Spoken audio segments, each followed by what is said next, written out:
Chicken fry তৈরি করব।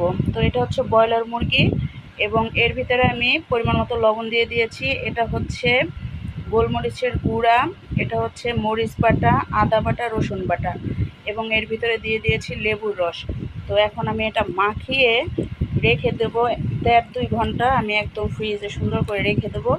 তারপর আমি এটা তেলে ভাজি করব। তো এভাবে ঘরে তৈরি করে কিন্তু চিকেন ফ্রাই আপনারাও খেতে পারেন। যাদের ঘরে বেবি আছে, বাহিরের খাবারটা না খাওয়াই ভালো, কারণ এটা স্বাস্থ্যসম্মত না। তো ঘরের তৈরি এভাবে চিকেন ফ্রাইটা খাওয়াবেন, ওরাও খেয়ে অনেক মজা পাবে। তো এইটা আমি একদম ঢেকে 1.5-2 ঘন্টা রেখে দেবো। তো লেবুর রসটা দিবেন এবং যদি ঘরে সয়া সস থাকে সেটাও দিতে পারেন।